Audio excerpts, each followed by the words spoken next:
때는 자기들이 사용료를 지불하 먼저 해야 되는 거 아닌가요? 우리 같이 머리띠 두르고 나가볼까요, 한번? 네. 예. 그리고,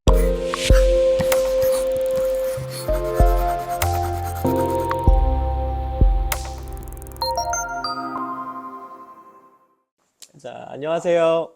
안녕하세요, 팀장님. 네. 지난번에 상담하신 구독자님이 그러시더라고요. 네. 아니, 물은 자기들이 다 팔아먹으면서 왜 공사를 돈도 내가느냐.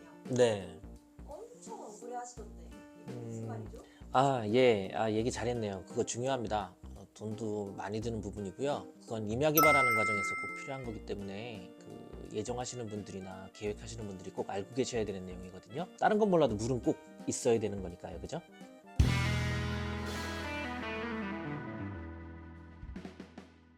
수도공사를 하다 보면 원인자 부담이라는 말씀을 많이 들으실 거예요. 그 말 뜻은 그냥 하나부터 열까지 그냥 토린이 분들이 다 부담하셔야 된다는 그런 뜻입니다. 제가 그림을 하나 보여드리면서 설명을 드릴게요. 이 허가지 앞에 도로가 하나 있죠. 도로에 접해 있을 수도 있고 그림처럼 약간 안으로 들어와서 허가지가 있을 수도 있어요. 여기서 붉은색으로 표시된 기존 수도관에서부터 오렌지색 부분의 공사 전 구간을 개발자 부담으로 공사하셔야 됩니다. 오렌지 색깔 구간을 다 토린이분들이 부담해야 한다고? 네, 맞아요. 여기 1만 도로 구간은 지방자치단체에서 해줘야 하는 거 아닌가요? 그렇게 생각들 많이 하실 텐데요. 그건 좀 어려우실 거예요. 원인자 부담이라고 하면서 전부 다 저기 공사하라고 할 겁니다. 그리고 저 별표 세 군데 위치를 표시해 두었는데요. 일반적으로 저 세 군데 위치 중에서 한 곳을 선택하셔서 거기다 통합 계량기를 설치하셔야 됩니다. 그러니까 단지 안으로 들어오는 수도관 전체 계량기가 대략 저런 위치에 있어야 된다는 뜻이에요. 근데 집집마다 계량기가 있지 않나요? 음, 계량기가 또 있어야 되나 봐요. 네네네. 그 쉽게 말씀드리면 수도사업소에서는 물을 저 통합 계량기까지만 공급한다고 보시면 됩니다. 그래서 저 단지 계량기에 수도 공급량, 공급되는 공급량을 기준으로 해서 요금이 청구됩니다. 그럼 집집마다 계량기를 안 달아요? 아니요, 집집마다 계량기는 달아요. 그런데 수도사업소에서는 전체 단지의 수돗물 사용량을 그 개별 가정에 나누어 부과하기 위해서 자기네 편하자고 그 개별 계량기를 달아주는 거지 개별 계량기를 관리해 주진 않아요. 종합 계량기에서 측정된 수돗물 공급량하고 개별 계량기에서 수돗물 사용량 계량한 거를 같이 측정해서 개별 계량기의 사용량 비율로 n분해서 통합 계량기 요금을 받아요. 통합 계량기 공급량이 많으면 네. 그걸 개별 계량기 공급량 기준으로 다 n분해서 나눠야 된다고요? 네, 그래요. 통합 계량기에서 10톤을 썼다. 근데 개별 계량기에서 나온 게 9톤밖에 안 된다. 그러면 9톤에다가 플러스로 그 1톤, 추가 공급된 1톤을 나눠서 내는데 그 1톤을 나눌 때의 기준이 개별 계량기에서 사용된 양을 가지고 그 1톤을 나누려고 하는 거예요. 방금 얘기한 대로 그 통합 계량기에 공급된 양은 10톤이고 개별 계량기에서 측정한 양이 9톤이라는 뜻은 그 1톤이 어딘가에 누수가 됐다는 뜻이에요. 그 누수가 된 거는 수도사업소 입장에서는 어쨌든 자기네들 통합계량기까지 공급했으니 그 이후는 너희들 문제다. 그러니까 너희들이 다 돈을 내라 이런 뜻입니다. 그러면 네. 일반 도로 부분의 누수 수리도 네. 도시 사람들이 알아서 해야 되는 네, 맞습니다. 간단히 말씀드려서 저 통합계량기 안쪽에서 일어나는 일은 모두 토지주나 그곳에 사는 주민들이 알아서 처리해야 되는 겁니다. 수도사업소에서는 저 통합계량기까지는 누수 관리를 해주는데 그 통합계량기 이후부터는 모든 책임을 지지 않습니다. 수돗물 공방 폭발해서 그것도 안 해주냐고. 예, 안 해줍니다. 그리고 또 중요한 게 있는데 빨간색 기존 수도관에서 별표 세 군데 중에 하나, 그게 뭐 어디가 됐든지 간에 그 통합 계량기까지의 공사는 수도사업소에서 시행사한테 돈을 받아서 직접 공사해 줍니다. 심지어 그 공사도 직접 하면 안 되고 네네네. 수도사업소에 맡겨라? 맞아요. 그게 직접 공사하실 수 없습니다. 그런데 문제는 공사비가 너무 비싸요. 그게 지역마다 다르고 현장마다 다를 텐데 한 미터당 30만 원 이상이 나올 겁니다. 미터당 30만 원이라고? 네네네. 그러면 100리터면 3천만 원이죠. 네네, 그렇습니다. 잘못하면 땅끝보다 더 나오겠네요. 네네, 잘못하면 땅값보다 더 나와요. 아무튼 뭐 그래서 가능하면 그 기존 파이프에서부터 별표까지의 거리가 짧은 그 위치에 통합 계량기를 보통들 설치하세요. 비용이 많으니까.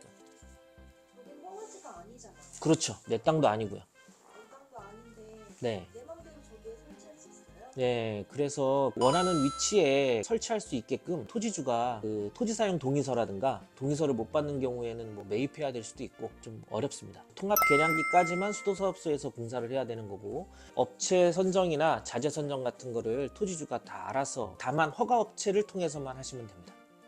그렇게 비쌀까요? 다행인 게 뭐 그거는 그렇게 비싸진 않아요. 왜냐하면 내가 업자하고 협의를 할 수가 있어요. 뭐 관의 재료나 구경이나 뭐 공사 환경 여러 가지를 감안해서 면허 있는 시공하는 업체와 협의를 하면 돼요. 딱 얼마다 이렇게 말씀드리기는 이제 업체마다 너무 크고 차이가 커서 말씀드리기는 어려운데 어쨌든 수도사업소에서 청구되는 미터당 공사비보다는 많이 쌉니다. 그러면 시골에 네. 정부에서 지자체 부담으로 수도관 깔아주는 건 뭐예요? 아, 그것도 좋은 방법이에요. 그러면은 지하수를 파서 쓰시면서 지자체에 계속 민원 전화를 넣는 거죠. 수돗물 넣어줘라, 수돗물 넣어줘라. 그러면 국회의원 몇 번 바뀌면 그러면 몇 년 뒤에 해주지 않을까요? 나중에 땅 살 때 네. 수도관 어디까지 들어가 있나 알아봐야겠네요. 그렇죠. 예. 그걸 알아보실 거면 알아보는 김에 수도사업소 가시면 수압도 알 수 있거든요. 물이 올라간다, 안 올라간다. 그러니까 내가 지금 집을 짓고자 하는, 단지를 만들고자 하는 곳에 물이 거기까지 올라갈 수 있다, 안 올라갈 수 있다를 수도사업소 가면 알려줘요. 수압이 약할 것 같으면 해발 어느 높이 이하에서 가압장을 설치하라고 안내해 줍니다. 또 하나는 굵지 않은 관이 가까이 있을 수도 있어요. 도로에 수도관이 있긴 한데 너무 가늘어서 그걸 연결할 수 없는 경우도 있거든요. 그러면 연결할 수 있을 정도의 관 구경이 나오는 데까지 계속 내가 공사를 해서 거기까지 내려가야 되는 문제도 생길 수 있어요. 그래서 그런 것도 수도사업소에 가실 때 아예 한꺼번에 알아보시는 것도 좋아요. 그러면 사업장도 네. 토지주가 해야 되는 거예요? 내가 뭐랬어요? 원인자 부담 원칙. 예. 그나마 보통 통합 계량기는 사이즈가 작아요. 땅속에 묻어서 뚜껑만 보이고요. 그래서 동의받는데도 그렇게 어렵지 않고 뭐 해결이 그나마 쉬운데 가압 펌프는 조금 얘기가 달라요. 작아도 그걸 보호하는 구조물도 필요하고 거기에 전기 같은 거 그런 것도 또 들어가야 되고 전기 컨트롤 박스도 들어가야 되고 또 펌프가 얼거나 여름에 물이 찬다거나 하면 안 되니까 그런 거에 대한 보완도 해야 돼서 그런 건 좀 어려운 문제가 될 수 있어요. 뭐 그런 기술적인 문제 같은 경우에 시공 계약하시는 업체가 원래 알아서 하는 건데 이제 토린이 여러분들이 준비하셔야 될 건 뭐냐 하면 통합 계량기나 가압장이 설치될 위치, 그런데 그게 허가지 바뀔 경우에 그 밖에 설치 장소를 마련하는 일까지는 해주셔야 됩니다. 나머지는 다 돈이 하고 시공사가 하고 뭐. 그러네. 나머지는 돈이네. 네. 돈 이야기를 하셔서 돈 들어가는 거 하나 더 말씀드려야 되는데요. 그 상수도 원인자 부담금이라는 걸 지불하셔야 돼요. 그거 있어요? 네네. 그거는 비용이 그 관 규경에 따라 좀 틀린데요. 한 50mm 정도 써야 될 것 같다. 그러면 계량기 포함해서 한 500만 원 정도 원인자 부담금을 내셔야 됩니다. 이야기가 아주 돈덩어리인데. 네. 이제 기반고사 첫 편인데 벌써부터 돈 나가는 거 무서워하면 어떡해요? 앞으로 도시가스도 있고 우호수도 있고 전기통신 같은 것도 있고.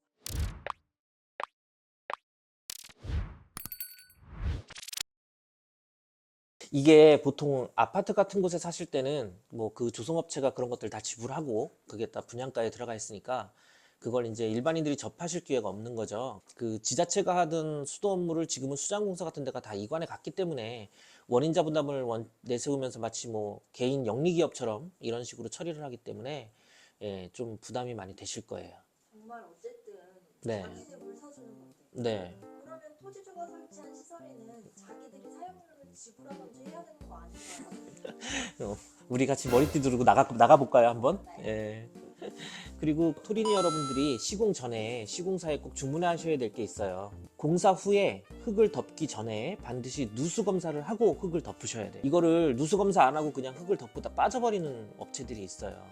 그리고 그 가능한 한 여러 곳에 수도 매너를 설치하시고 그 안에 잠글 수 있는 밸브를 설치하시라고 권해드리고 싶습니다. 그 흙을 덮은 후에 누수가 확인되면 정말 골치 아파요.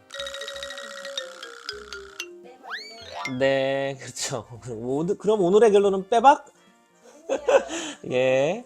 다음 시간에 또 어떤 내용을 들려주실 건가요? 다음 시간에는 전기통신 합시다. 전기통신 모두 중요하죠. 다음 시간도 재밌는 얘기 있을 테니까요. 기대해 주세요. 감사합니다.